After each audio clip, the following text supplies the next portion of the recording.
Good evening, everyone. Ooh, didn't realize it was that loud. Good evening. Good evening. First, I want to thank you for pivoting with us. I believe that you're much cooler in here.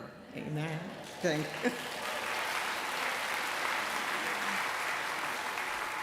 And I want to give credit to Joe Lawson, our ED, and Gwendolyn Miller, the vice chair, for pivoting in less than 4.5 hours. Amen. So my name is Reverend Marjorie Belmont, and I am the chairperson of the Southern Delaware Alliance for Racial Justice. And truly, it is my great pleasure to welcome all of you.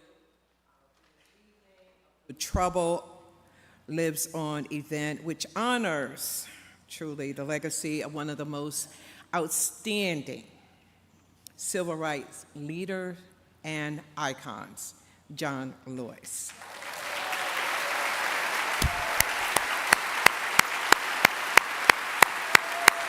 Yes.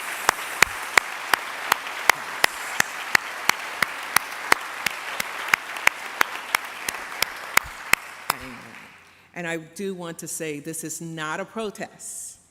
This is not a protest targeting our administration, but this is a celebration honoring John Lewis. Okay. So before sharing why we are here, I truly would like to express my deep gratitude to whatever state our local officials are here, leaders in various county organizations, businesses, and religious institutions, as well as our board members.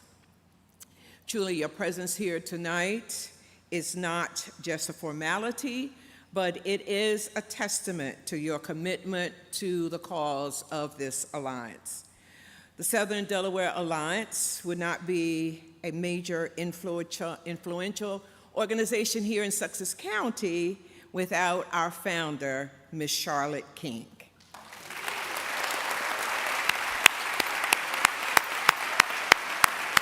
Raise your hand, Ms. Charlotte. Yes. Okay.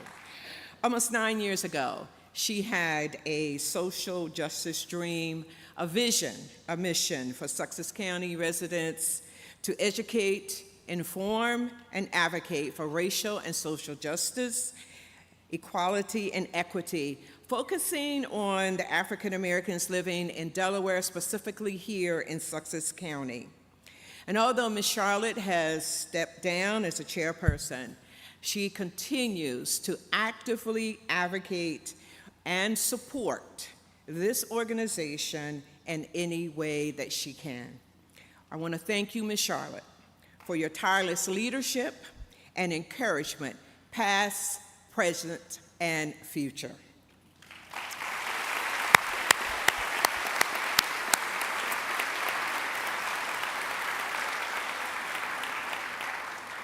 So why are we here this evening? John Lewis said, and I quote, when he was growing up, his mother and father and family members said, "Don't get in trouble, don't get in the way."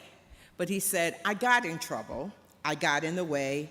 It was necessary trouble." And then in June of 2018, he posted on Twitter, which is now X, and this is a quote. He said, "Do not get lost in a sea of despair. Be hopeful, be optimistic. Our struggle is not the struggle of a day, a week, a month, or a year. It is the struggle of a lifetime. Never ever be afraid to make some noise and get in good trouble, necessary trouble."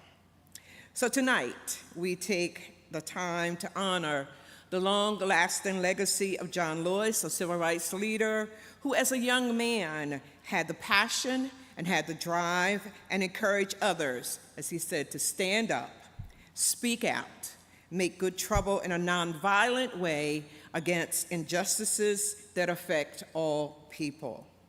Tonight's event serves as a platform to reflect on historical struggles, to celebrate the progress made thus far, and stir up passionate conversation and discussions about the social and racial justice work that confronts us today. Tonight, through music, through commanding and compelling speeches, and communal storytelling, we encourage you to embrace the spirit of good trouble. And this good trouble is not a disruption, but truly it is a catalyst for change. It is the kind of trouble that transforms societies and paves the way for a better future. I encourage you to continue challenging injustices, advocate for lifelong positive change, and endorse and support unity across the generations and across backgrounds.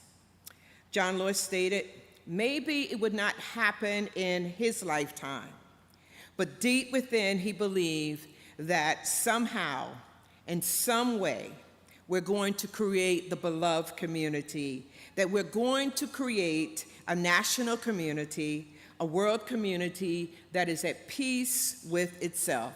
And so tonight, we are united, reaffirming our shared commitment to advancing equity, uplifting marginalized voices, and continuing the unfinished journey toward the beloved community, an unbiased and inclusive society. Our unity is not just a symbol, but it is a powerful force that drives our collective action. And it is through our shared purposes and our mutual support that we can overcome the challenges that truly lie ahead. because together, I believe, and I know that all of you in here believe, that we can create the beloved community that John Lewis envisioned. Thank you. Thank you for your presence, and thank you for your support.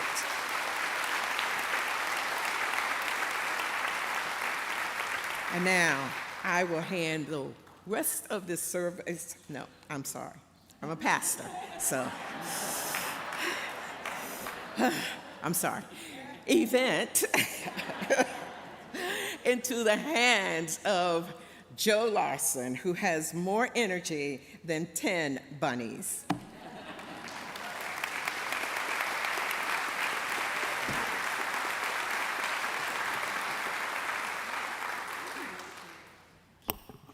I want to make sure I heard that again. More energy than what?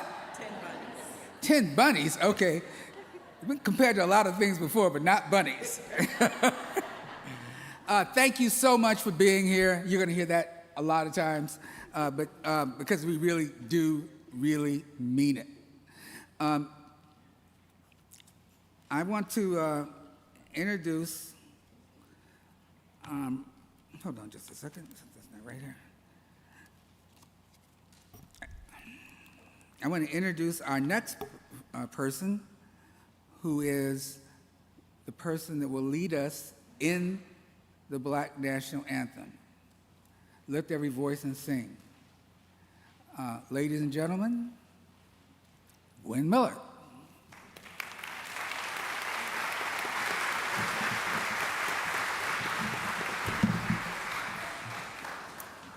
Thank you, Joe. All those who are able, please stand. And those who cannot, please join us in spirit. I'd also like to acknowledge the Good Trouble singers behind me that will also be joining us, and Sue Pound on the guitar.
With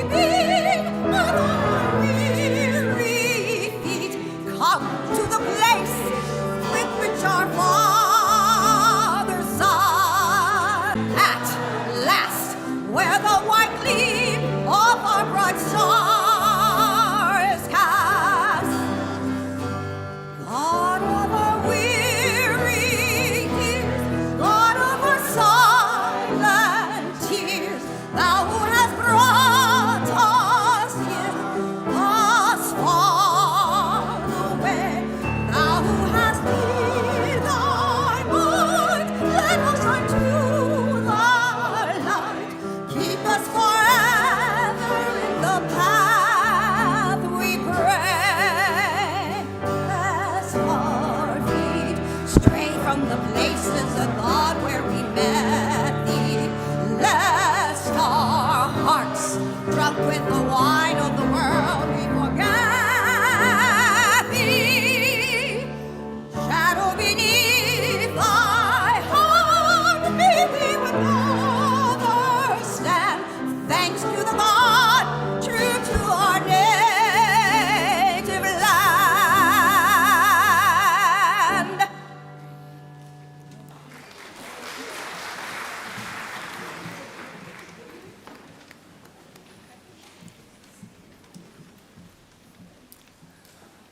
Before we hear our keynote speaker, I just want to point out something that is extremely obvious.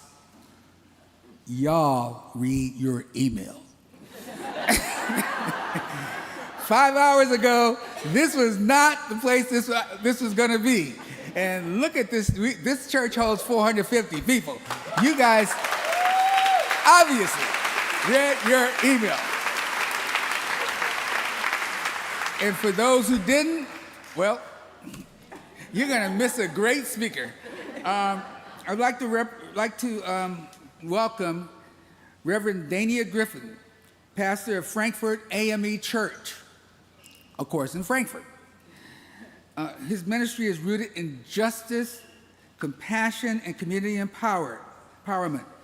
He will be speaking on the topic, the least of these. Reverend Griffin.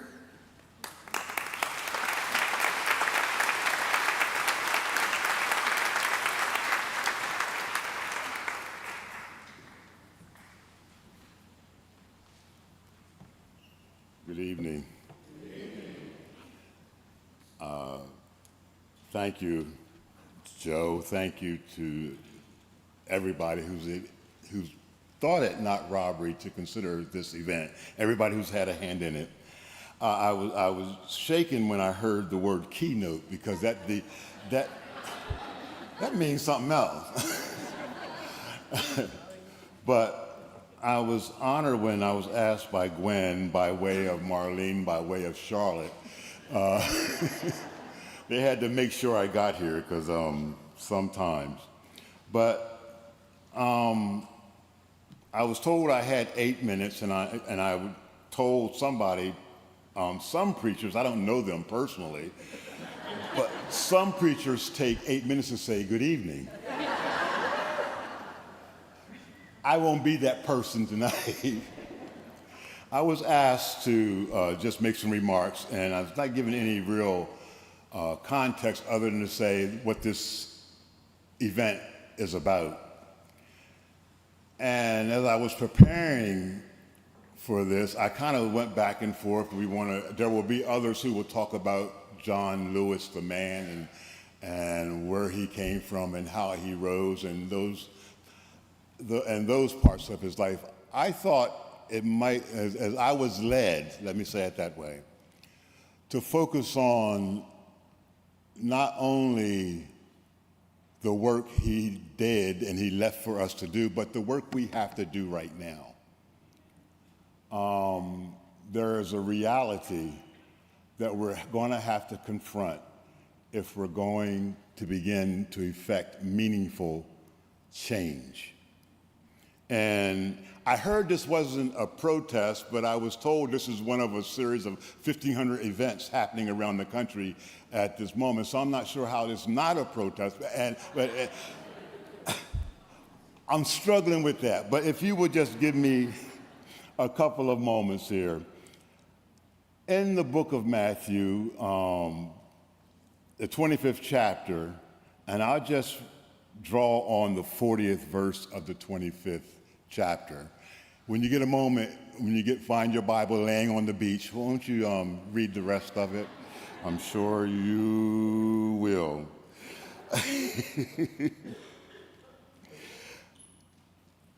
The verse, and I think once you hear this verse, you'll know the rest of the story, most of you will. And the king will answer them, "Truly I tell you, just as you did it to one of the least of these, who are members of my family, you did it to me." And for the next 7 minutes, I'd like you to consider the thought, simply the least of these. The least of these. About 6 years ago, I was told by my cardiologist that I needed to lose weight. Believe it or not, this is what's left. Okay, so I did, but and he no.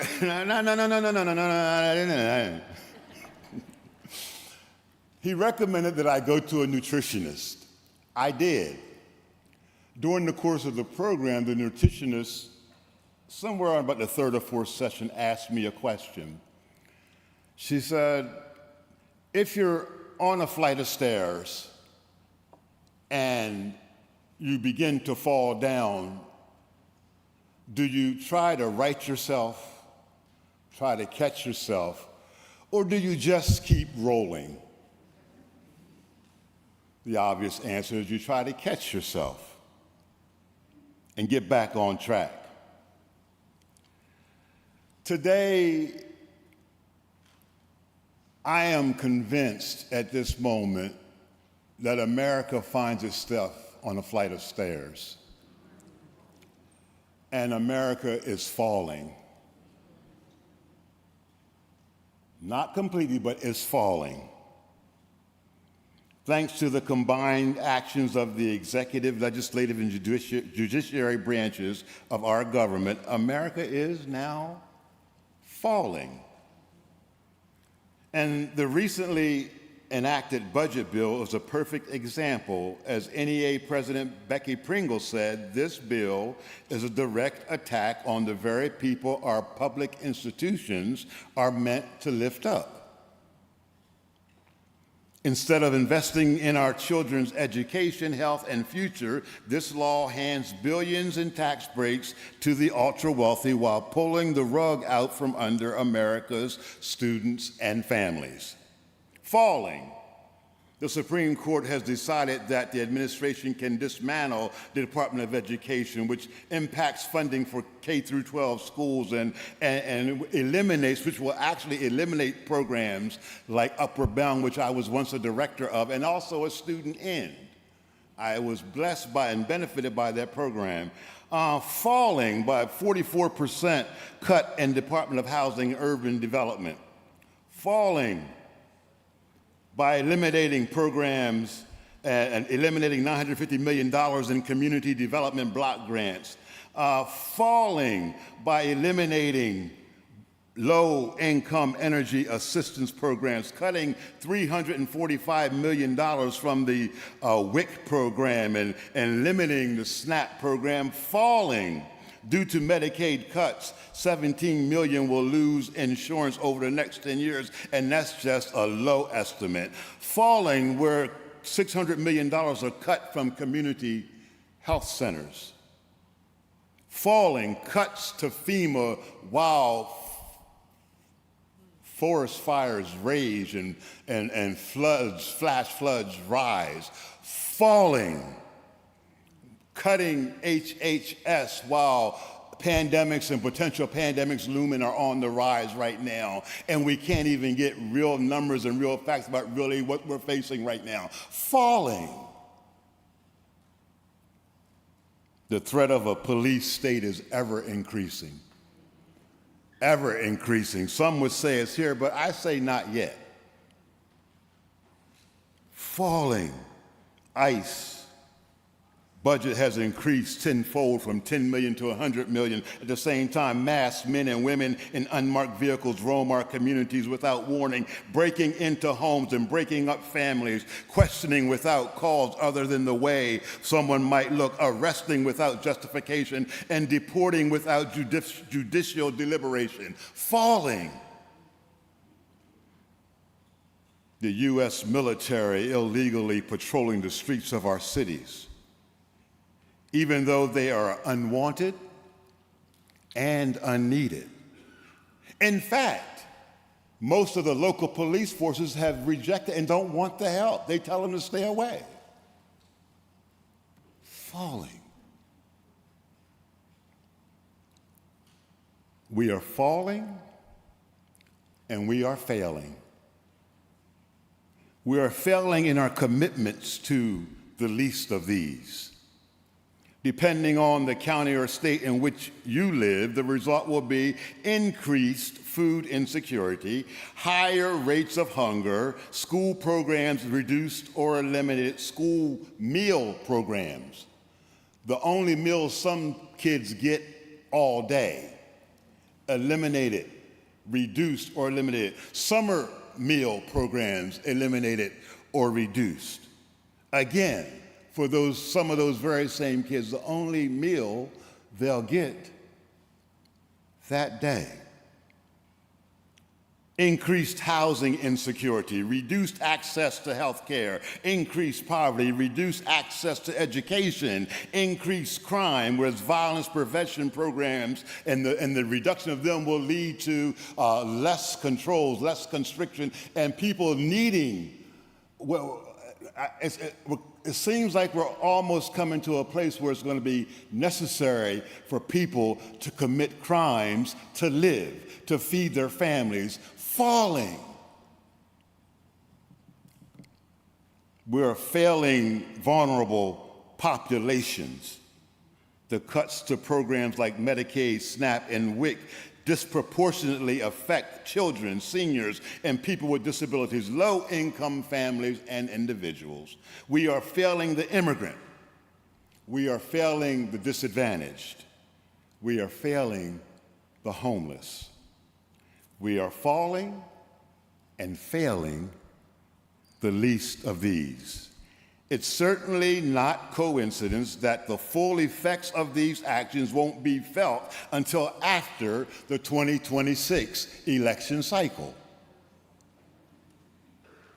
Then it will be too late. Too late because the 2026 election cycle will determine who certifies the 2028 presidential election. No, that's not a coincidence. That's intentional. People won't realize what bus hit them until the bus is down the road. So what do?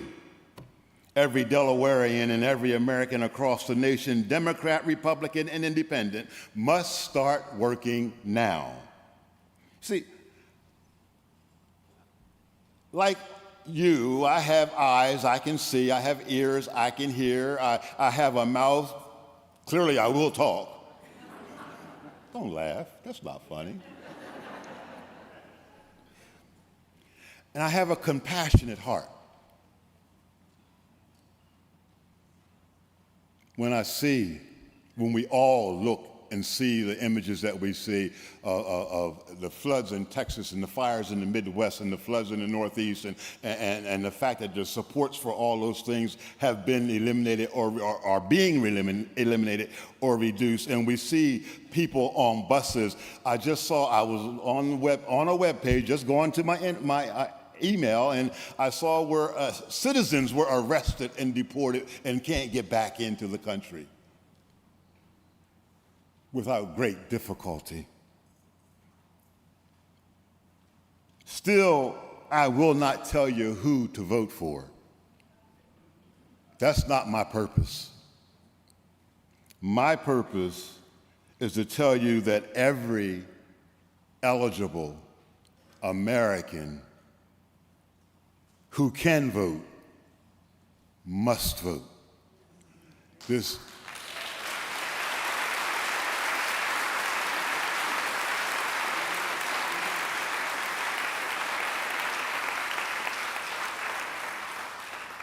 stakes are too high. To not vote, the cost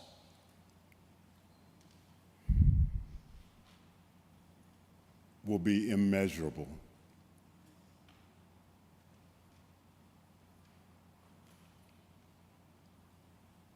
To not vote is to allow this train to keep rolling down the tracks and will allow this nation to keep rolling down the stairs. We won't be able to catch ourselves. We have this window of opportunity, just let me say it like I'm thinking it. We have this window of opportunity now to catch ourselves so we don't fall completely to the bottom. Now, I know we say Delaware is a small state and Delaware can't do much, but you know, someone told me a long time ago, a grain of sand will kill your car's engine. You don't have to be large to have an impact. we do have to be committed. We do have to be focused. So just let me hurry and say this. We can catch ourselves. We can right ourselves. We can still stand up, but we must choose the path that better or best reflects who we believe and profess ourselves to be. We don't have to keep falling or failing, but we do have to organize. We do have to strategize. We do have to mobilize, and we do have to act without compromise and commit to the task at hand. Most importantly, we have to vote. Vote as if there are lives that depend on you. Vote because many, especially the least of these, actually do depend on you. No, it won't be easy. We're going to have to work. I know that's a scary word to some people. We work all day. You want us to work at night too? That's a scary word to people. We're going to have to get our hands dirty. We've seen something, as John Lewis has said. He saw something and he did something. We've seen what's before us, and now it's time to do something. Some took the last election off for some reason. They didn't like the candidate. They didn't like the way it was done. I'm not sure what the reason was, but we don't have that luxury 2 elections in a row. Because I'm really afraid that we're going to have a third term because of the lawlessness. I can only tell you what I see. Glasses and all. Listen to the words of Congressman John Robert Lewis. Our struggle is a struggle to redeem the soul of America. It's not a struggle that lasts for a few days, as has already been said, or a few weeks, a few months, or a few years. It's a struggle of a lifetime. If you see something that is not right, not fair, not just, you have a moral obligation to do something about it. John Lewis also said, it's my hope that people today will see that in another time, in another period, when we saw the need for people to speak up, to organize, to mobilize, and to do something about injustice, we came together. And then he goes on to say in another place, sensible people have got to work together.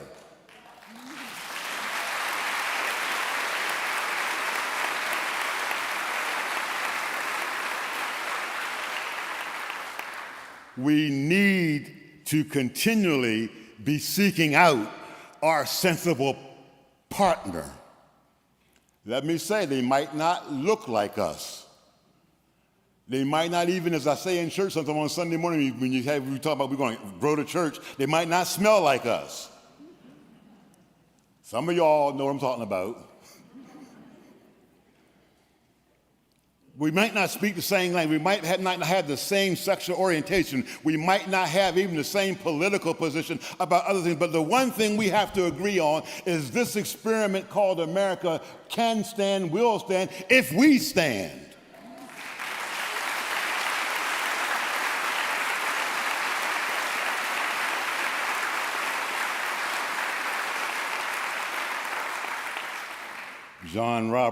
Congressman Roberts went on to say, I think the job of Democrats and Republicans is to protect the middle and working families of this country from some of the devastating ideas he said Trump has proposed. I'm saying that are being proposed. I want you to know he said, I said.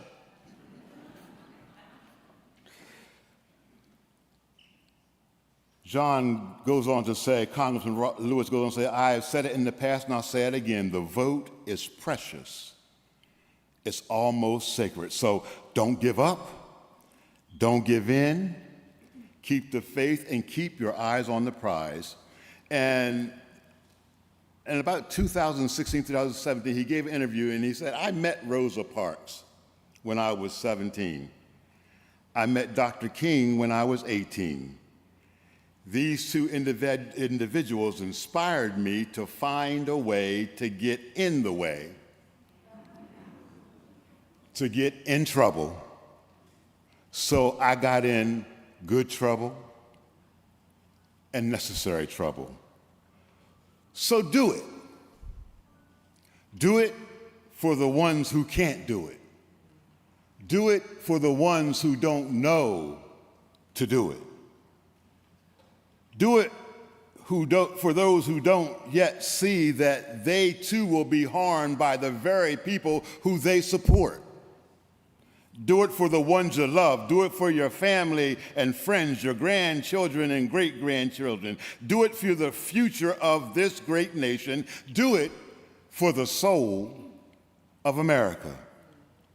Show up for them. Show up for us. Speak up for them and for us. Vote for them. Do it. Most importantly, do it for the least of these. Thank you for your time. God bless you.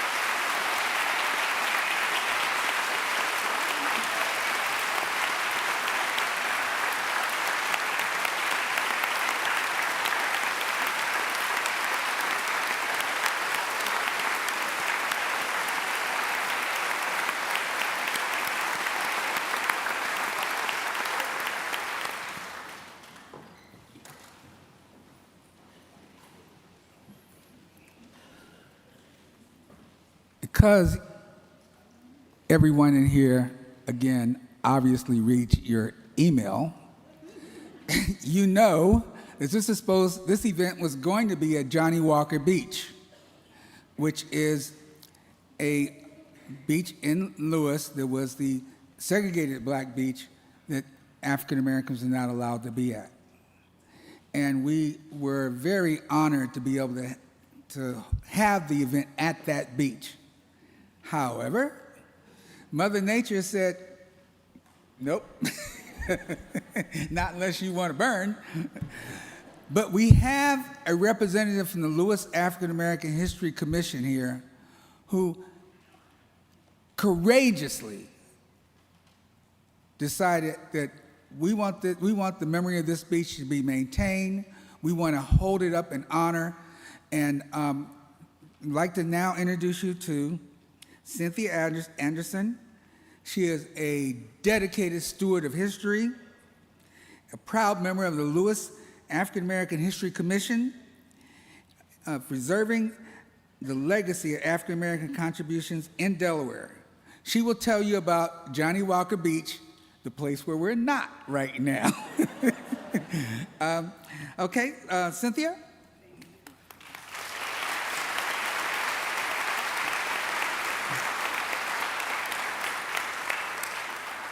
Good afternoon, good evening, everyone.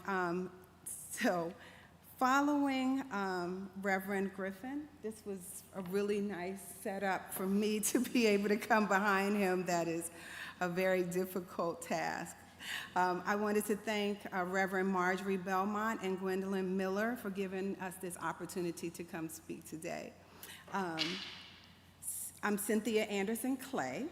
And it brings me great joy this evening to come to speak with you. I'm a recently appointed chair of the Johnny Walker Beach Subcommittee that falls under the Lewis African American Heritage Committee. And I do want to say that I'm saddened that we're not at Johnny Walker Beach. I love that beach. And I did everything possible. I did dances. I did all kinds of movements and just burn sage and everything I could possibly do to make sure that the weather was going to be right for us. And if you looked at the weather, it was supposed to rain, right? So that didn't happen, so yay. But it was too hot, so we have to be here, and we're thankful for that. So I did want to talk about Johnny Walker Beach. Now, how many of you are familiar with Johnny Walker Beach, just by a show of hands?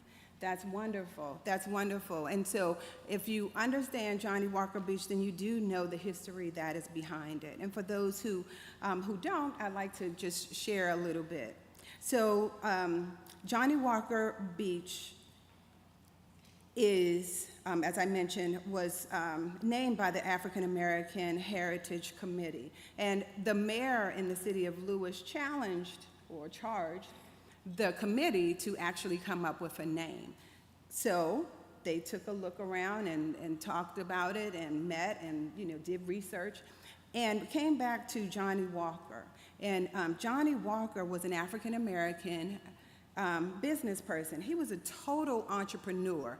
So as I got to start to being on the committee and really learning more, I became overwhelmed at all of the accomplishments that this man has done. So he not only had a restaurant on the beach, which created a safe place for African Americans to go during segregation, to be able to have churches met there. They did baptisms. They had a safe place for people to just congregate. There was live music. And else I learned about him was he, in his entrepreneur spirit, he actually developed some of the communities here. There's a whole, I want to say, 40 houses in Delaware that he and another business partner have developed years ago, and they're still here. So Johnny Walker, as I mentioned, created this establishment that was a restaurant and a pavilion for, as a safe space. In 2021, my husband and I moved to Delaware from Maryland, from the Washington, D.C. area. We got settled, and our friends told us about Johnny Walker Beach and its rich history. So as you can imagine, I wanted to immediately go visit, and my husband said, okay. So arriving at the beautiful beach, because if you've been there, you know it's a very calm beach, it's very peaceful. I find it to be very tranquil. And when I understood the history of it, of baptisms being there, it made it even more important and relevant for me. So as we look at the beach, we go to the beach and we look around, and I immediately say, well, where's the sign? Where does it say Johnny Walker Beach? And there was no sign. So those of you that know me, I'm a change agent. And what do change agents do? We make change. So I like to call it getting into a little good trouble. Exactly. So I said to my friends that are in the DMV, my husband and I said, let's do a Divine Nine beach party and raise money and awareness and let everybody know about Johnny Walker Beach and how wonderful of a man he was and what he did to impact this community and create this safe haven for Black people. So we did. And little did we know, we had over 150, maybe 200 people that came up, and we had a really nice celebration, and we were able to raise enough money to help put that sign up there. So I'm super excited, and that is one thing that brings me joy. So currently, Johnny Walker Subcommittee has secured funding from Delaware, the 520 grant, to create an interpretive sign that will showcase the history of Johnny Walker. So I'm super excited about that. We are really moving that along, and I'm really happy to be a part of the work that's being done. As we all know, and as the pastor before me, Reverend Griffin, mentioned about where we are in our time today, especially in the African American community, our history is attacked. It's being erased in certain places. So for us to be able to have this space, it's very important. It's important to me. I'm sure it's important to us to make sure that we're doing the good work and we're staying in some good trouble.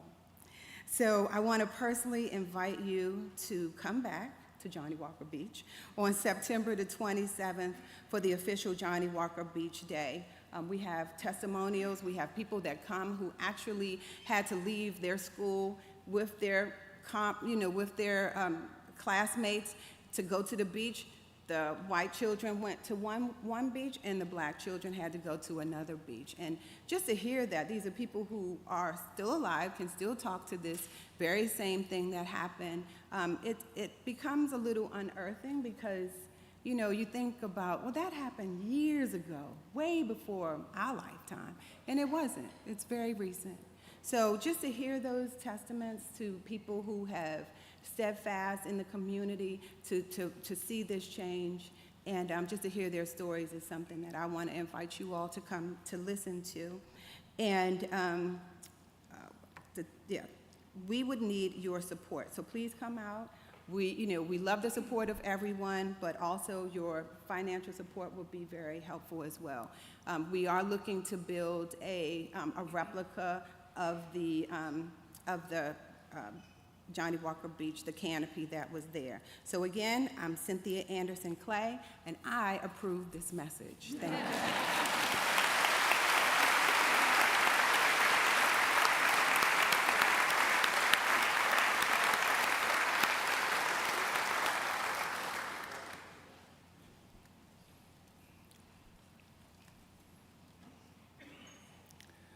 Joining us next will be Cheryl Siskin. Cheryl, you might not know her name, but Cheryl is the co-leader of Indivisible Southern Delaware.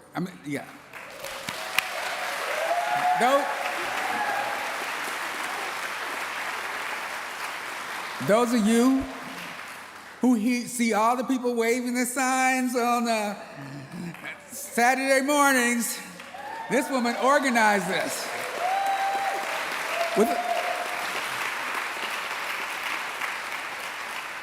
From scratch. Nothing, and all of a sudden there was something. And she is a committed warrior for justice. And now I'd like to bring up Cheryl. She will address the question, where do American citizens go from here? Cheryl?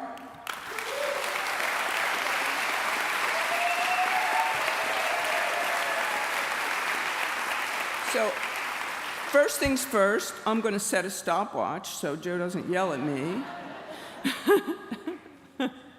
All right, so, and I just did that wrong too. Oof. I am not technical today. All right, so how many of you have seen us on One? Okay. Well, thank you. How many of you have been on One with us? Okay, so then you've also heard me say this. We need more people, okay? We need to be able to stop the takeover of our country, of our state, with people in the streets. As the Reverend pointed out, this is not a political speech. His was way more political than mine's going to be, actually. Because he said it all, and I'm just going to tell you how to go about objecting to the things you object to, okay? First things first, the best cure for anxiety is action. I can tell you, every night I can't sleep, the next day I get up and I do something, and I feel a little bit better. Every time I watch a news story and my blood pressure goes up, maybe I'll make a couple notes. I'll think about what we can do to counter it. I am new at this, too. Yes, I may have a law degree and I may have participated in indivisible actions before, but I've never stood up in front of 500 people before. So I'm out of my comfort zone. I'm actually a shy person, okay? But I care about our country, just like all of you, right? And I really care about Delaware. It is the cutest state. Right? I come from Pennsylvania, where I never even went to Legislative Hall my entire life, and now my car goes there on autopilot. I even know where to park. In Delaware, we can get stuff done. We can make Delaware as good as we want the country to be. We can role model activism for the country because we're so cute.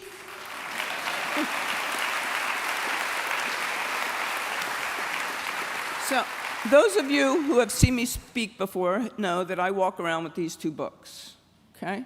This one, if you haven't read it, you should. It's a really good read. It includes the Constitution, which the Supreme Court no longer cares about, and the Declaration of Independence, which we should all care about and read all the things we were trying to get away from when we left England and when we separated from them. This book is far more scary, but it's so on point. This author, Timothy Snyder, I'm sure a lot of you have heard of him, he has evaluated regime changes and country takeovers. And he has drawn some conclusions. There's so much in common that he made a book. But he also made it really simple for us all to read. So I'm going to start with this quote. Fascists despise the small truths of daily existence, loved slogans that resonated like a new religion, and preferred creative myths to history or journalism. Does that sound familiar? They used new media, truth whatever, which at the time was radio, and now it's whatever these social platforms are, to create a drumbeat of propaganda that aroused feelings before people had time to ascertain facts. That's happening all the time now, right? And nobody believes the facts. And now, as then, many people confused faith in a largely flawed leader with the truth about the world we all share. Post-truth is pre-fascism.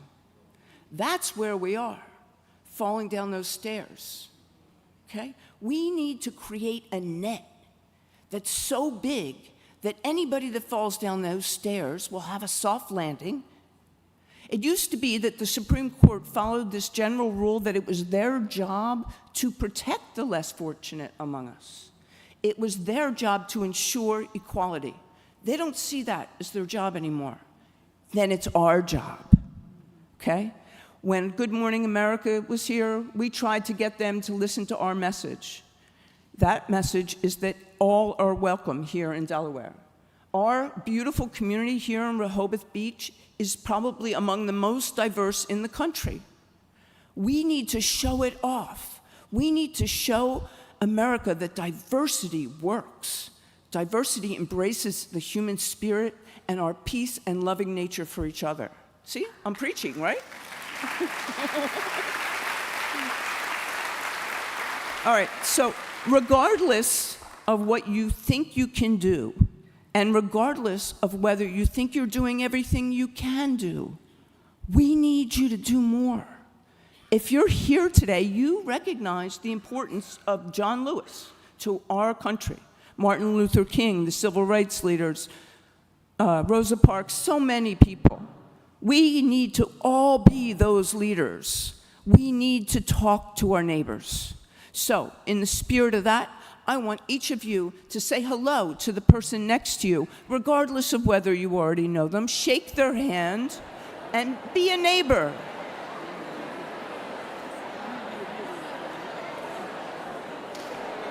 Okay. All right, now, did anybody get punched in the face? Did anybody get a bad reaction from anybody? Oh, the book is on tyranny, and this is the Constitution. Okay, so when you all talk to your neighbor, did anybody get punched in the face? No, did anybody get hurt? No, it seemed like you were smiling and giggling a little bit, right? Because I made this whole thing a little awkward, but whatever. So I need you to do that to a stranger every day. We need to start building a community where we can feel comfortable talking to each other. And if that person happens to be in a camp that doesn't want to talk to us, just wish them a nice day and move on. Don't try to engage. Don't try to change the unchangeable. Let's change the people that are changeable. Let's look at activism as a daily sort of religion. That's the way I look at it. So if action is the cure for anxiety, think about the actions you can take. At home, you can read. You read something that's upsetting to you, keep reading. Make sure you know the facts so you can communicate that to the people that need to hear about it. Because you are a communicator, because you talk. Everybody here talks. I saw you. Okay? You can get confident in the truth. Try to maintain your sources. Write them down if you have to. Everybody's got phones. Take notes. And if you're engaging in a conversation with somebody and they say a non-truth and you know the truth, you can take out your phone and say, you know what? Read this article. Here. You need to be active in your community, your homeowners associations, your bridge clubs, your fishing groups, whatever groups you're in. We have got to push past our comfort zone and start talking to our neighbors. Let them know that we love Delaware. We love our inclusiveness. We love our neighbors, all of them, including those that may not have come here the same way we did.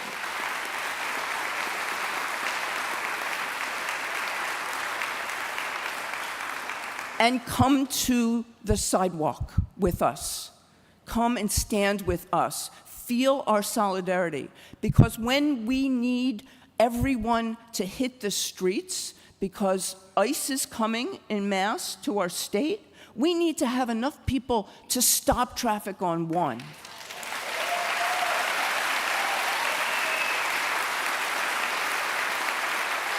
So, I got a bag of business cards here for you all to sign up if you're not already signed up. Angela's got another bag in her purse. Angela's right there. She's my co-leader of Indivisible. Please bring more people to this movement so we can be sure to protect Delaware from the evil that's trying to penetrate our borders. And in the truest spirit of John Lewis, I call upon all of you to promise to get into good trouble. Promise? Do you promise? Okay. All right, here's my favorite chant right now. This is my chant of the month, I think. And I want you to say it after me, because we can do that because we're in church. No hate. No hate. No fear. No fear. Everyone is welcome here. Everyone is welcome Let's try it again. No hate. No hate. No fear. No fear. Everyone is welcome here. Thank you. Thank you.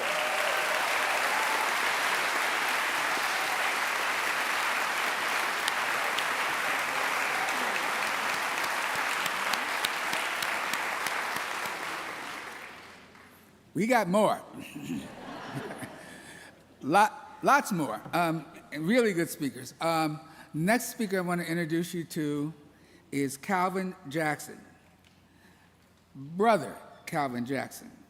He is from Omega Psi Phi, an African-American fraternity, and who is a leader committed to scholarship, uplifting the highest ideals of fraternity and community. And that's all that's in my introduction. I'm not stopping there. Calvin is the president of Cape and Lopin Educational Foundation. Calvin works with trying to help black men understand what prostate cancer is and prevent it. Calvin works on so many levels with so many different people, I couldn't just say Omega Psi Phi.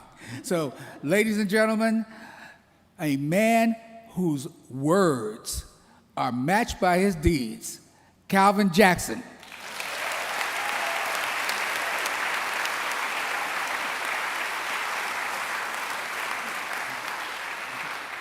So, Joe, how much do you want?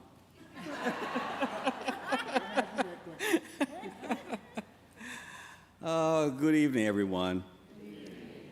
First, I'd like to thank the Southern Delaware Alliance for Racial Justice for inviting me to speak here today.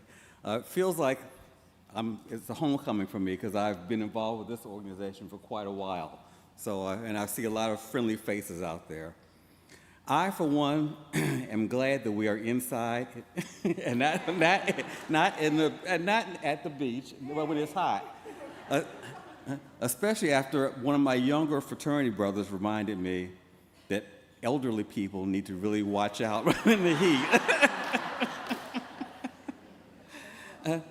So what I want you to do is I want you to turn to someone and say, "We are stronger together and you are not alone."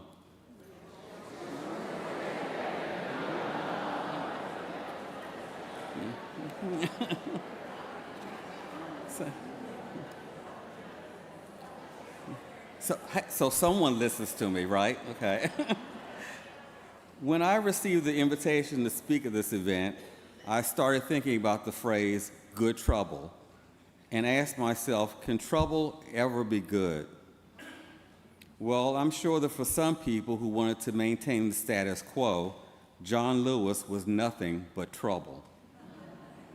He was trouble when he challenged Jim Crow segregation in the 1960s through nonviolent protests.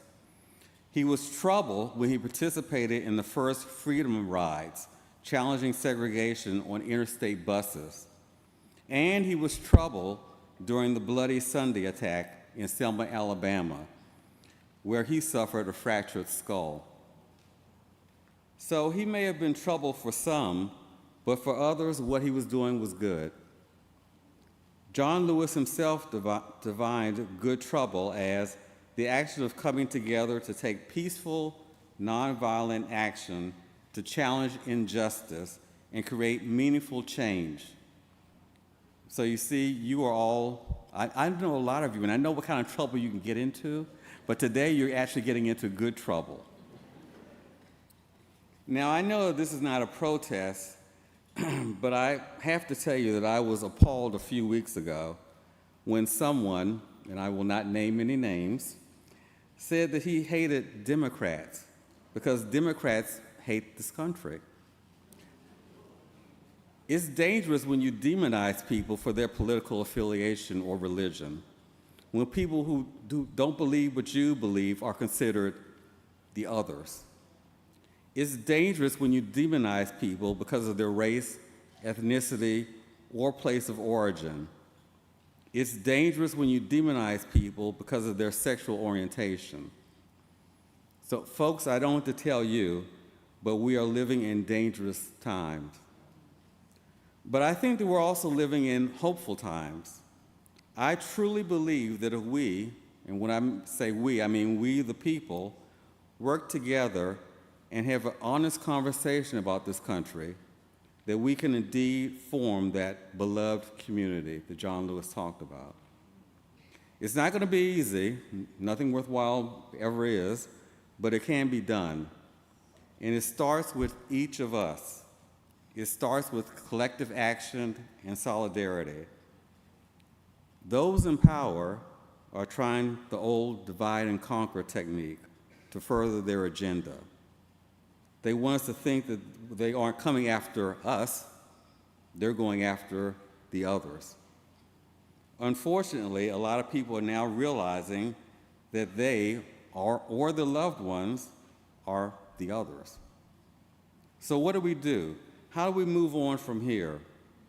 Well, we need to support or join organizations such as the Southern Delaware Alliance for Racial Justice, the NAACP, Camp Rehoboth, the American Civil Liberties Union, the Anti-Defamation League, the American Arab Anti-Discrimination Committee, and the list goes on.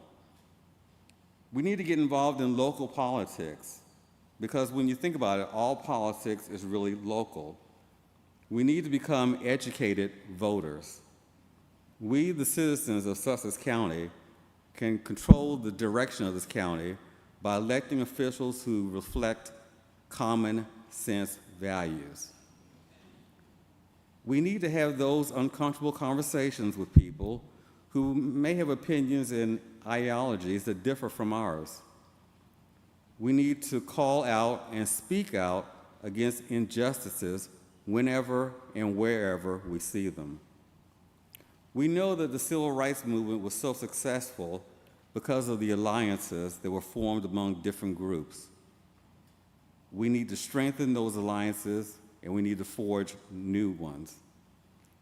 So again, I'm asking you to turn to someone and say, we are stronger together, you are not alone.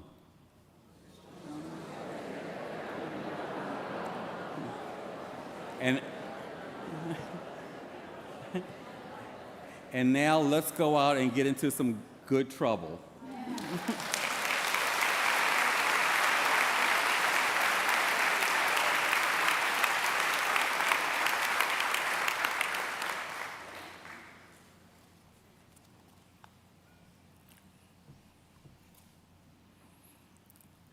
Our next speaker is Patty Maloney. She is chair of Speak Out Against Hate, which didn't even exist a little bit more than 2 years ago. and now is a very well-known organization, rallying people, organizing people to speak out against hate, because at its foundation, hate is what allows all the evil that's going on.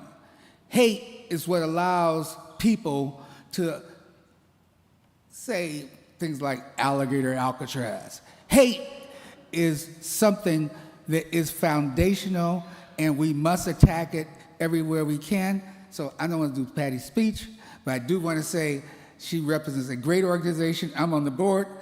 Patty Maloney, please come up and tell us about what you're doing.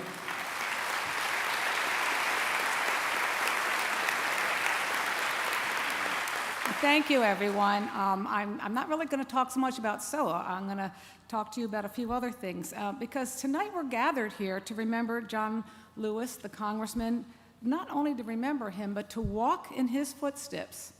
You know, he reminded us that when we see something that is not fair, not right, not just, we have a moral obligation to speak up, even if our voice shakes. His voice shook, but he did not give up. And that calling is as urgent today as it was in Selma. And I know you've heard that a bit from others today, but it's so central to what we are here for. We're living in a time of fear of losing hard-won rights, fear of rising hate, and fear that our democracy might falter. But John Lewis never let his fear silence him, and neither will we. That's why we're here together alongside this amazing group of organizations. You've got Southern Delaware Alliance, you've got us, SOA, you've got Indivisible, you've got church leaders, you have fraternity and sorority leaders, you've got the League of Women Voters, you've got the Lewis African American Commission and the Women's March Sussex. That's just a fraction of the organizations that are standing as a community to confront injustice with courage, nonviolence, and love. These organizations are rooted right here, and they embody what it means to speak to truth to power. They remind us that our local actions are a part of a national movement for justice. And you know, good trouble doesn't have to be something grand. It's in every email that you send to a lawmaker. It's to every protest sign that Cheryl wants you to carry and be a part of. It's in the conversations that challenge prejudice. It's in showing up and not refusing to give up. We must demand that our elected officials, regardless of their party, protect voting rights, speak out against bigotry, stand up for what we, the people, are. The work of democracy is ours to do, but it cannot wait. We can support leaders who stand up for their constituents and support them. We engage with legislators who support organizations like that are here today. And we, the people, that is us, because we love democracy. We, the people, must stay engaged because we stand for democracy. We, the people, will not be silent, and we will stand for all to enjoy the freedoms of our democracy. And to that end, we call racism what it is. We stop sugarcoating hate, we hold people accountable, and we demand justice. We look to ensure that our institutions, from schools to local governments to policing, have real and effective anti-racism, anti-Semitism training, clear reporting channels, and zero-tolerance policies for hate and discrimination. And we have to support the targeted populations. We need to protect those whistleblowers.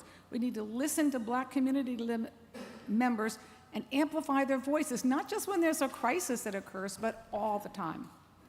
You know, John Lewis, Martin Luther King, and Malcolm X all believed that unless America does right by Black people, America is doomed to fail.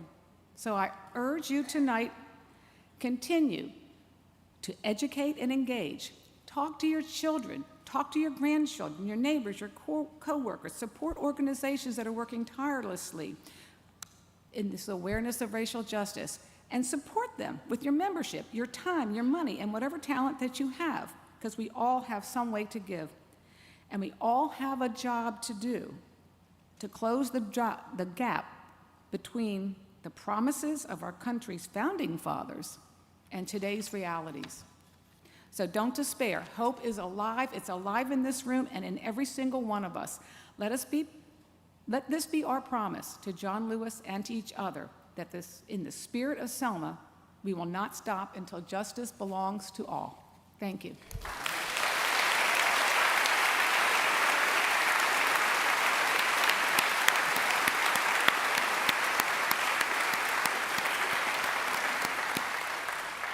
You can see we have a broad coalition. We have lots of agreement. When you're watching the news at 6 o'clock at night and you see the horrors that show up, look at this coalition and just remember, you are not alone. There are plenty of us.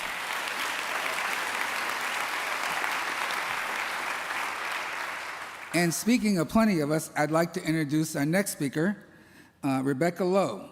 She is the chair of the Women's March Sussex. She's a passionate organizer, an advocate for those people that are not privileged, and for gender equality. And even though none of this is in my remarks, Rebecca cannot get up here. The stones would start to fall out of the wall, out of the sky, if I did not say she is responsible for adult services at one of our favorite institutions in this area, the Lewis Library. So, Rebecca, come on up.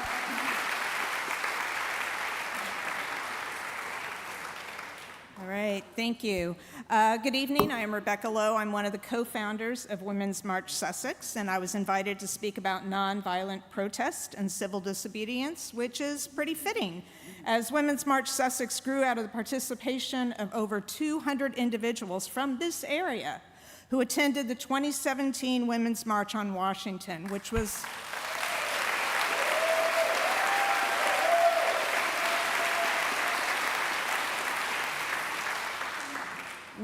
the largest single-day nonviolent protest in U.S. history and one that spanned the globe. And since that monumental day 8 years ago, Women's March Sussex had used the principles and tools of nonviolent protest and community organizing to challenge injustice at the local, state, and national level. We find ourselves today wondering whether nonviolent protest and civil disobedience is enough to save our 250-year-old democracy. I believe more fervently than ever that it is. In 2011, political scientists Erica Chenoweth and Maria J. Stephan looked at the history of resistance campaigns from 1900 to 2006.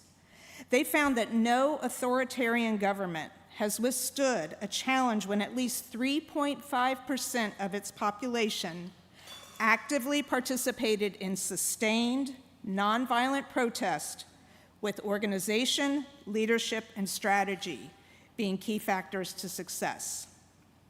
Now, in the US, 3.5% of the population is roughly 11.6 million people. Sounds like a lot, but the No King's Day protests, which happened just last month, including several here in this state, saw over 5 million participants across more than 2,100 cities and towns in all 50 states.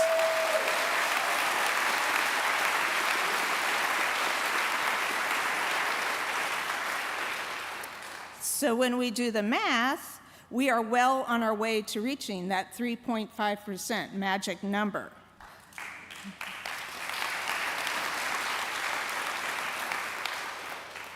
But we cannot let up. It is imperative we continue working together to grow our numbers, to amplify one another's voices, and we must build a bigger tent to bring in more groups and individuals. In coming together, we may not agree on every issue, nor should we. We must practice the art of compromise, for this act of give and take is a pillar of democracy.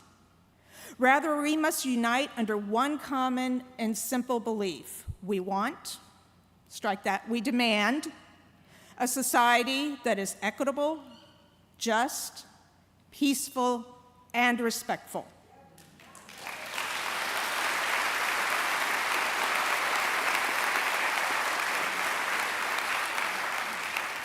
and one where people have the opportunity to thrive, not just survive.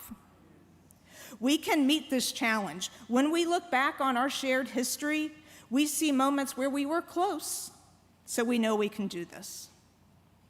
I want to close by reflecting on history and its importance. In 1905, the Spanish-American philosopher George Santayana wrote, "Those who cannot remember the past are condemned to repeat it."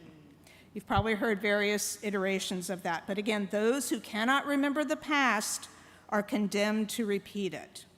120 years later, history is under attack. It is being sanitized, rewritten, and erased because it makes people feel uncomfortable or ashamed. We're not going to talk about who the snowflakes in the room are, but if you feel uncomfortable or ashamed because of your history, you need to pause. We cannot turn a blind eye to the parts of history that we don't like. I see this in the history of the women's movement. The suffragettes of the 1920s fought for women to have the right to vote, but they did not want to extend that same right to black and brown women. Some reproductive rights pioneers also championed eugenics. In the early feminist movement of the 60s and 70s, lesbian and trans women were often excluded out of fear they would discredit the movement, and they were labeled the Lavender Menace. As a white woman, and as someone helping lead a local women's rights groups, I want to acknowledge those parts of our history and accept the good and the bad, the ugly and the beautiful. And I recognize the power I have as a white woman came at the expense of others. And to that end, I apologize on behalf of those foremothers and the pain and harm they inflicted. And I pledge personally, and I hope you will as well, and I pledge on behalf of the Women's March Sussex to work to right those wrongs, to use that ill-gained power to fight for those who were excluded before, to take that uncomfortable knowledge as the motivation to make the society better for everyone.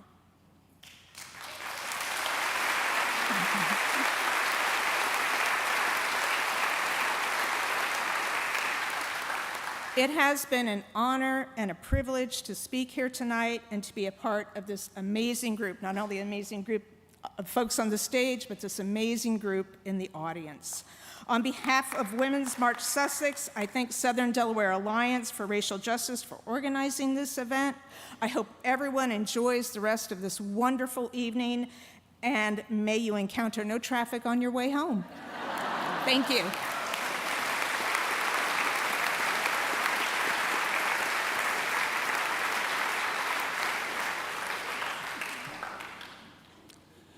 If John Lewis is known for anything, it's being instrumental in getting the voting rights bill passed.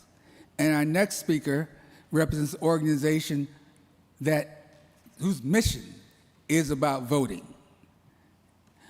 Her name is Barbara Hedges Gittel. Did I say that right? No. All right, I didn't get it right. And I've known her for quite a few years. She is going to speak with you about the League of Women Voters, what they've done and what they're doing. Please welcome to the stage, Barbara.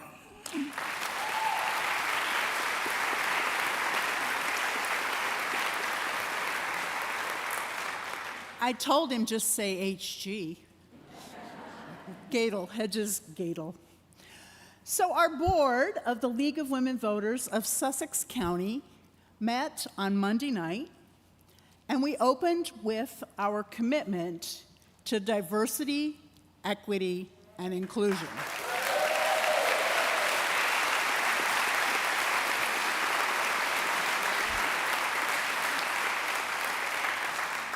We are not stepping back, we are stepping up. And as it said on Facebook, which one of those three are you against? I don't get it. Many of you know the history of John Lewis's work for the voting power of all people, especially marginalized people, better than I do. You may have been present in March 2021 when local students here led a march across the Indian River Bridge on the anniversary of John Lewis's 1965 walk across the Edmund Pettus Bridge in Selma. That Bloody Sunday walk that cracked Lewis's skull. The first Selma March, part of what led to the passage of the 1966 Voting Rights Act. The walk representing John Lewis's work, the work of causing what? Good trouble.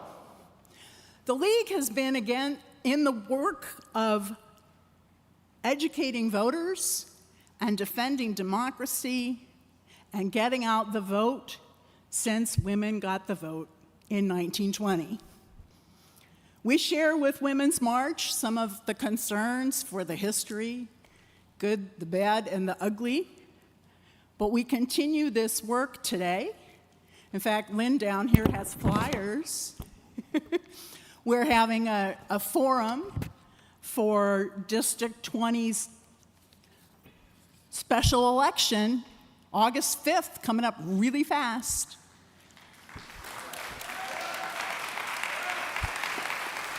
The forum is July 31st at Milton Elementary. You can find it on our website. Marlene Saunders, Dr. Marlene Saunders will be our moderator. So we invite you to that. And we're all about the vote, right? And frankly, in Delaware, most people are registered. Why is that? I'll bet you know. Why? Motor voter, right? Now all we have to do is get them to use their right to vote. John Lewis said it best. Your vote matters. If it didn't, why would some people keep trying to take it away?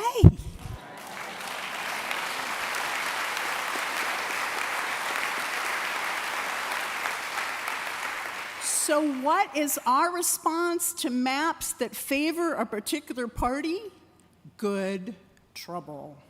What is our response to disinformation about voting? Good trouble. What is our response to disenfranchisement of women and the poor and people of color? Good trouble. What is our response to the prohibition on early voting? Good trouble. What is our response to limits on voting by mail? Good trouble. What is our response to all efforts to ignore the voice and rights of all the people? Good trouble. As Lewis put it, we can't just dream about what could be. You got to get out and push. You got to get out and poll. You got to get out and preach. Here we are. You got to cause good trouble.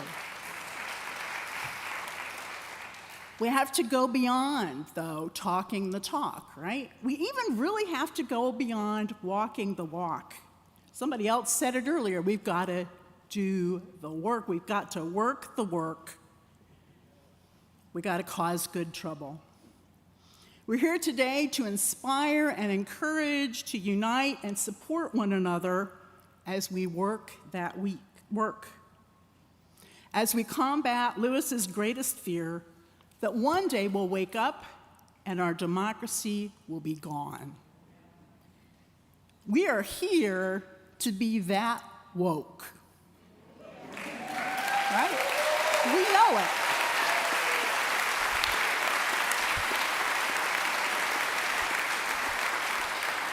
We are not asleep.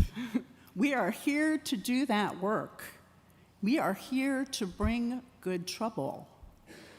We are here to lift each and every voice, to lift every voice and sing, till earth and heaven ring with the harmonies of liberty. Sing a song full of the faith that the dark past has taught us. Sing a song full of the hope that the present has brought us. Facing the rising sun of a new day begun, let us march on till the victory is won. Let us join the march of John Lewis. Let us cause good change.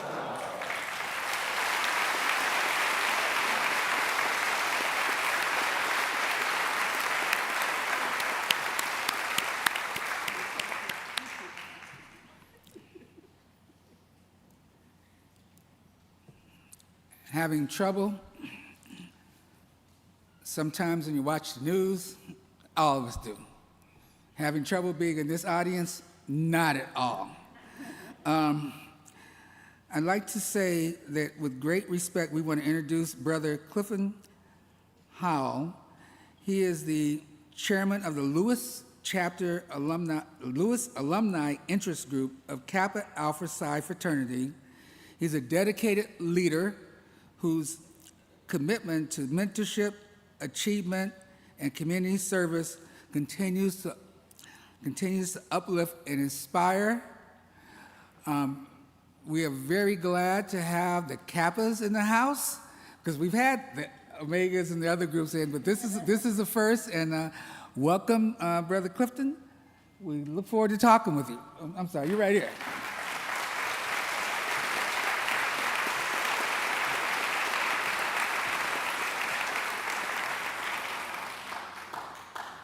Good evening, everybody.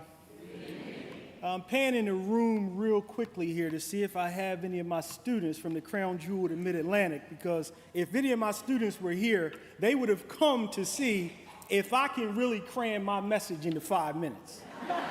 Y'all don't understand. I'm a lecturer. I do this for real. I do this for 2 hours and 45 minutes a pop. But we good tonight. Tonight, I'm going to talk to you about having the courage to stand up. I'm going to talk to you about courage and sacrifice. John Lewis's spirit is alive and well. His life as a crusader for justice is our roadmap. I stand here with the courage to stand up because he did so after being knocked down many times in his pursuit of justice and equality for all of mankind. He is my reminder that this work requires courage and sacrifice. He could endure bus bombings, violent attacks by police, and imprisonment for the ideals that we are created equal. That is a luxury that I simply can't afford to sit idly by as people in positions of power are attempting to erode the gains of prior generations that were paid for with blood, sweat, and tears.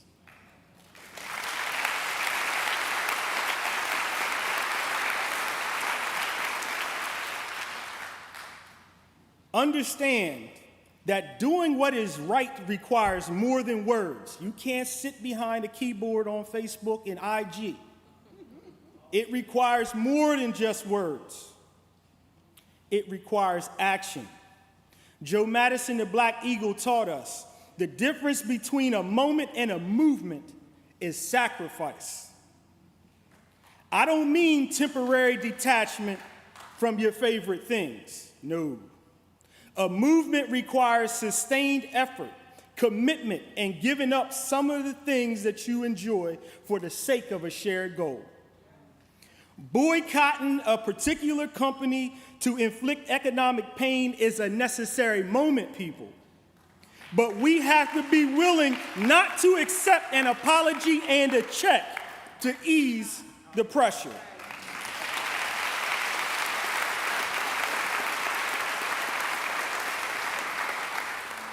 We have to send a resounding message that equality is non-negotiable for our rights and well-being in this country. That's the movement's watershed moment, and it's based on the core beliefs that our lives matter, our history and the experiences of our ancestors are worthy of celebration, and that this nation's democracy is the battle line against authoritarianism.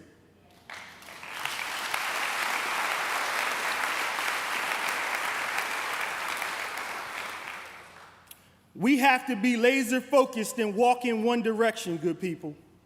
There are so many things that can distract us, and there are individual struggles and challenges that may vary among us.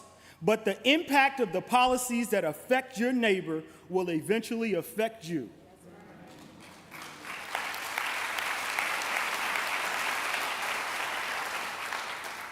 You may not agree with someone's life choices, but you should agree that it is that person's choice to make and that your personal choices and beliefs are no greater or less than theirs.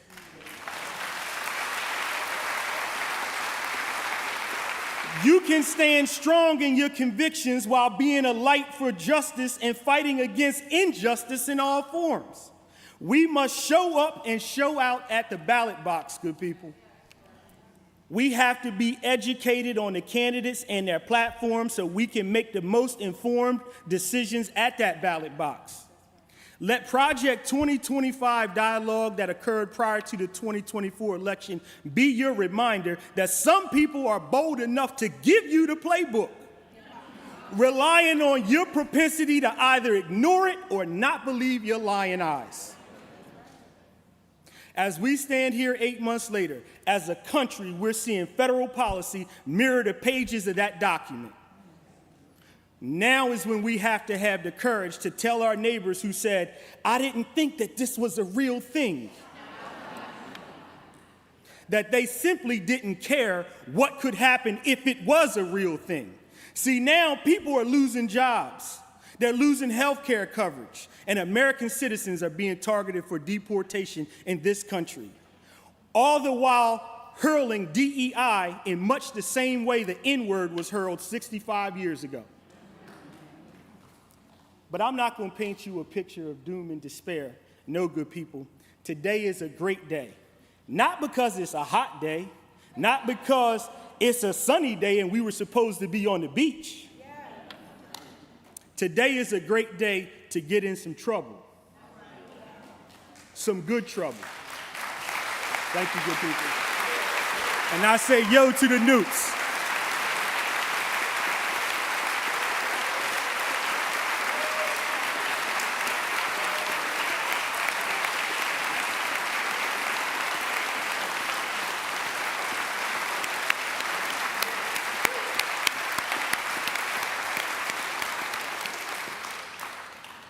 Amazing. I want to come to your class.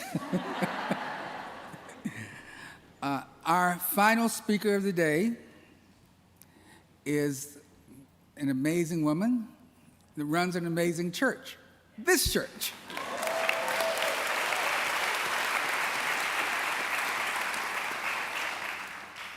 And I say a lot about her too, but I've run it off the script a lot of times, so I'm not going to wander off too far, because once you hear, you'll realize why it totally was not necessary. We're blessed to welcome Reverend Vicki Gordy Stith of Epworth United Methodist Church.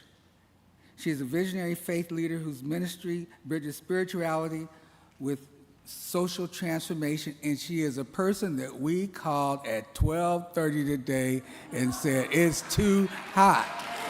Can we have your church?" And she said, "Yes."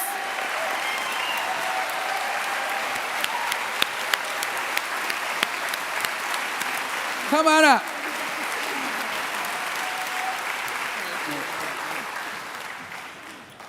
We are so glad to welcome you all here tonight. What a gift it has been, and what a pleasure it has been to have all of us to hear the wonderful stories and the testimonies.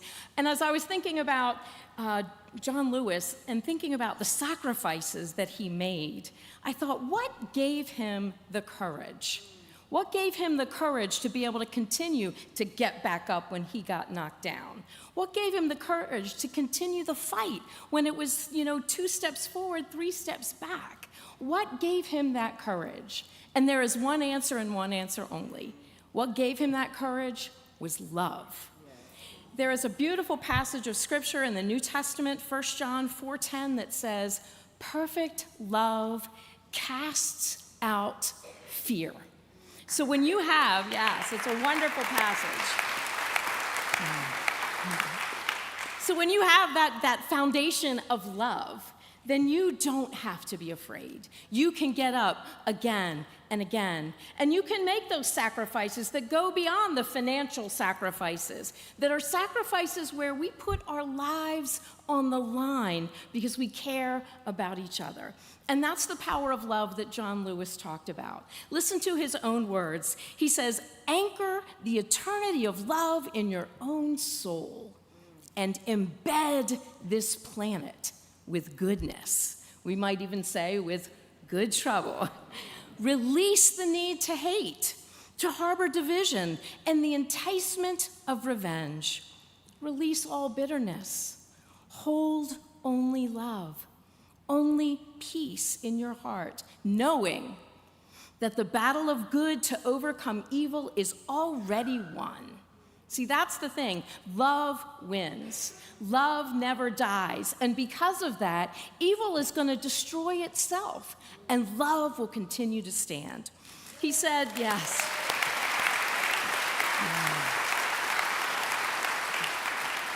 He said, choose confrontation wisely, but when it is your time, do not be afraid to stand up, and speak out against injustice. And that's exactly what he did. He didn't just say these words, he lived these words. He was a freedom rider in the summer of 1961 with another gentleman named Al Bigelow, and they rode an interstate bus and got off in Rock Hill, South Carolina, where they decided they were going to wait in the whites-only waiting room. And so he goes in, and sure enough, the KKK shows up. And they were ready to get into some bad trouble, but he was ready to get into some good trouble. And so he stood there and let that love cast out his fear as they beat him. And they beat him mercilessly.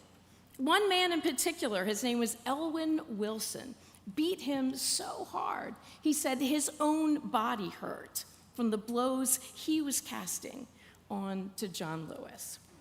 And so the authorities finally came and asked, do you want to press charges? And he says, nah, we're just here to love each other. Whoa, that takes courage. That takes good trouble to say that. And he went on to say, love that opens its arms to heal the pain of another's suffering has the power to ultimately disarm the attacker and enable truth to do its work. Well, we've heard tonight, too, that it takes a long time. And so truth did, in time, do its work. So 48 years later, Elwyn Wilson contacted him and wanted to apologize.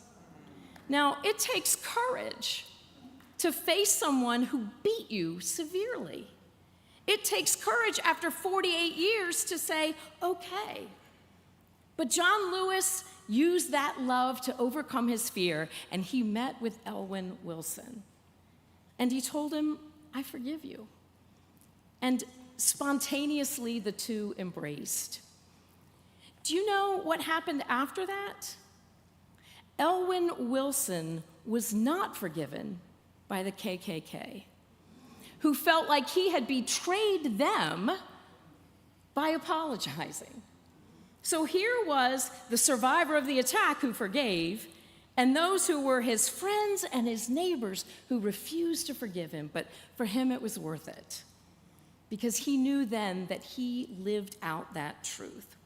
But I thought about that embrace, and I thought about that courage it would take to embrace, to hug someone. And I thought that it was a hug of protest against hatred and all the systems of hatred that led up to that moment. But it was also a hug of community, reminding people that love restores broken relationships. And it was a hug of triumph, the triumph of love over hatred, of forgiveness over revenge. It was a hug of triumph. But ultimately, it was a hug of hope. Hope that the future could be better. Hope that we could one day live as siblings, as people who see each other as part of our family. And I think the reason John Lewis could do that is because he did see every single person as being created in the image of God. I want to just tell you this quick thing. We believe as followers of Jesus that all people are created in God's image. And the word for that is imago Dei. And Dei is spelled D-E-I.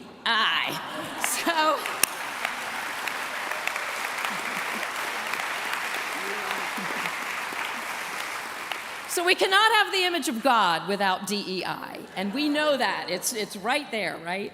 And so he went on to say that our actions entrench the power of light on this planet. Every positive thought we pass between us makes room for more light.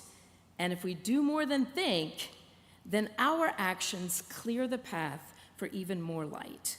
That is why forgiveness and compassion must become more important principles in public life. And see, he could live that and still protest. And that is our biggest challenge, I think, is that we cannot give in to the same malice and hatred that is meeting us on a daily basis.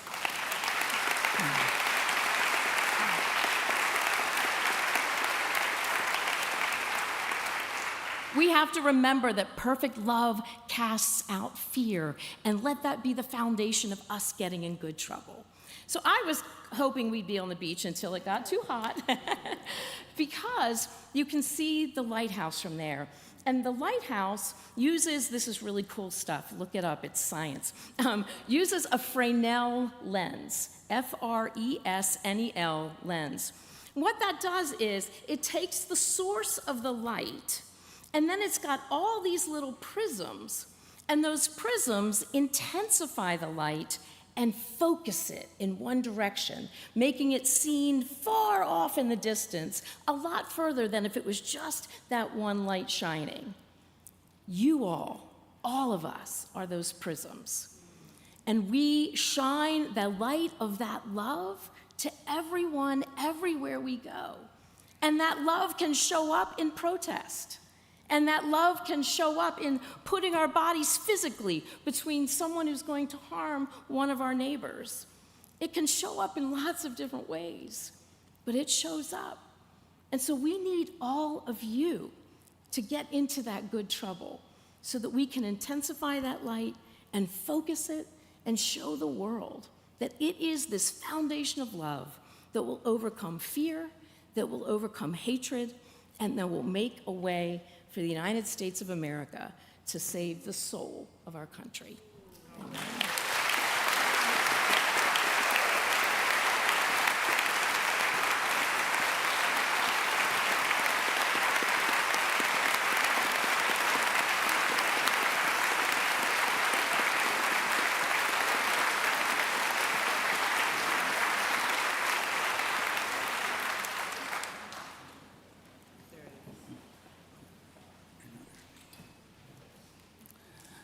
Well, we have come to the end of our program. Almost. Almost. Just a few more words. We want to do a couple of things. First of all, we want to thank the people that made it possible. Certainly, Reverend Vicki Gordy-Stith, who kept us from being out in the hot sun.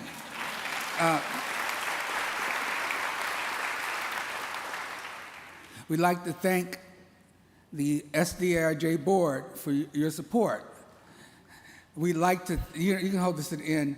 I'd like to thank the members of SDRJ that worked on this event, especially the Events and Excursion Committee. If you are in the audience, please stand.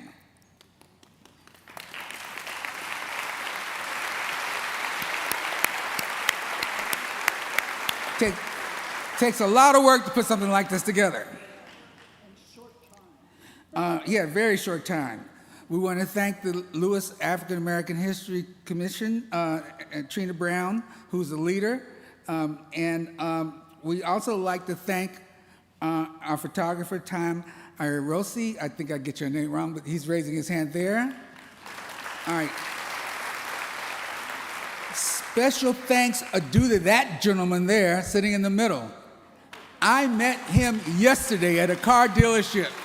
He's just moved down here and said, I want to get involved. I got skills. I got video skills. I got photography skills. Can I come and help? And he's here. His name is Obi Wayandora. I know I messed that one up too, but he's here. Thank you so much. We want to thank our designers. We want to thank all of our promotional partners, because the people that spoke also help promote. And so certainly Indivisible, Omega Psi Phi, SOA, League of Women Voters, Women's March, Kappas, and of course the church. If I missed anybody, and there's no way without written remarks, I'm not going to miss somebody, I apologize. Is anybody I missed? Okay. And then one other thing we want to thank. A free press is essential to society. So we want to thank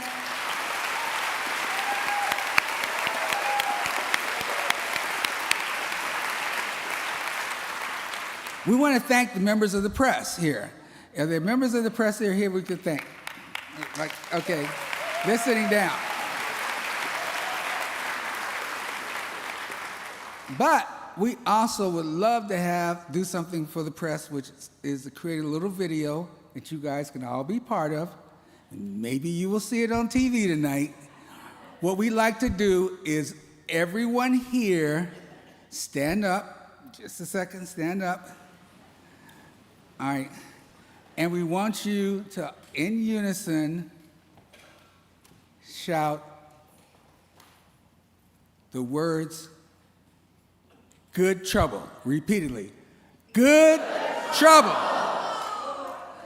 Good trouble. Good trouble. Good trouble. Thank you so much. Trouble. All right, you have what you need? All right, one more time. Good trouble! All right. Thank you so much. Before we go, we want to give you just a few words from the speaker you didn't know was going to be here. Assuming that's going to be showing up on my iPad. Of course it's not. I have a few good words for John Lewis himself. John Lewis was at the March on Washington. Everyone knows the I Have a Dream speech, but John Lewis had a bookend to that speech. MLK spoke about hope. He spoke about vision. His I Have a Dream speech was saying to all of us a lesson that we all have to know. We can win. But here's how John Lewis sort of booked in that. It's going to read a few paragraphs to you, because that's who this event's about. To those who have said, be patient and wait, we have long said that we cannot be patient. We do not want freedom gradually. We want freedom now. We are tired. We are tired of being beaten by policemen. We are tired of seeing our people locked up in jail over and over again. And then you holler, be patient. How long can we be patient? We want our freedom and we want it now.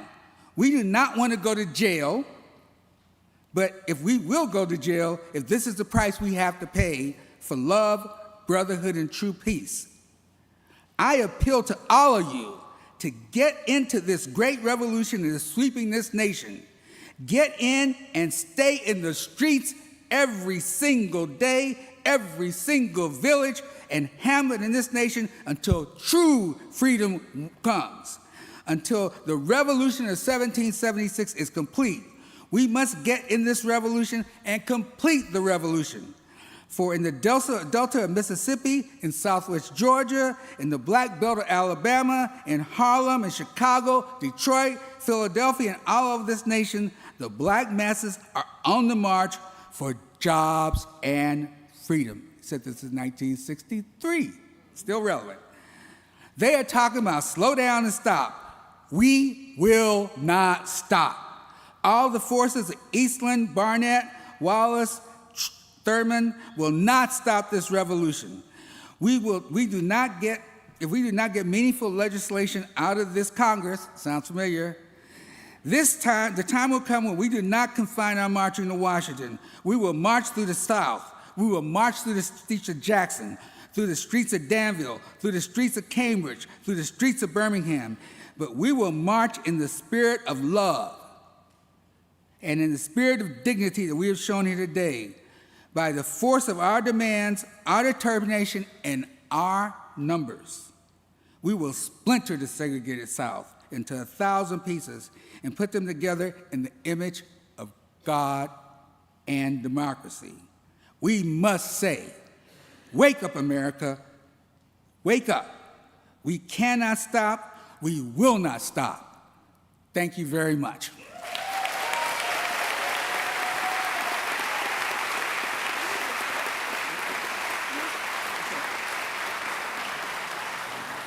And now we'll have a selection from the appropriately named Good Trouble Singers. Everybody join in. You know this one.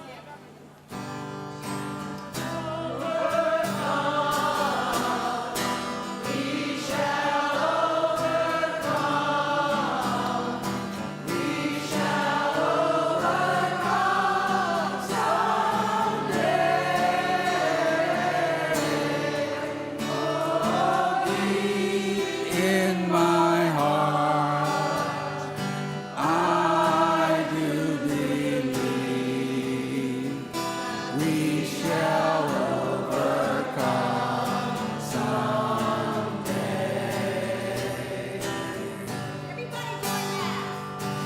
We shall not alone. We are not alone. We are not alone today. Oh, deep in my heart, I do believe we shall overcome someday. We shall all be free. We shall all be free. We shall all be free someday. Oh, deep in my heart, I do believe we shall overcome someday.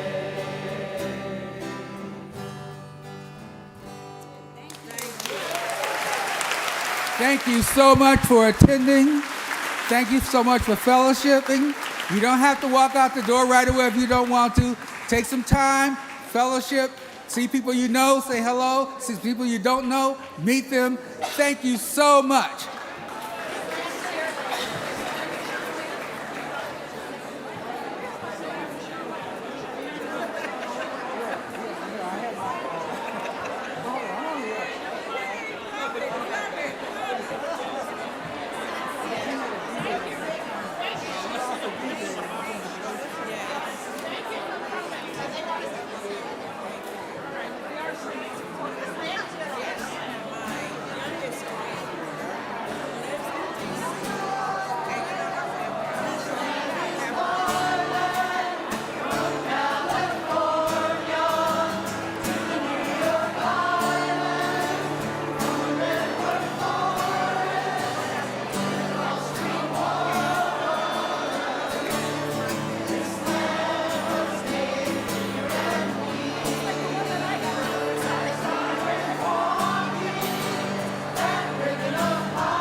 And make sure you join all the organizations here, SDRJ, but all the others too. Please join. We need your membership. We need your support.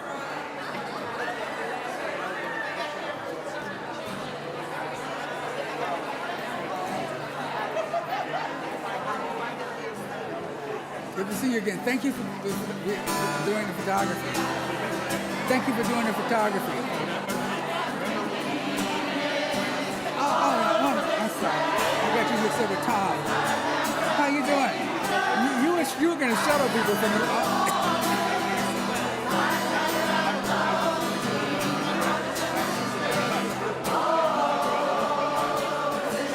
When? And you were going to drive people today? And you were going to shuttle people today?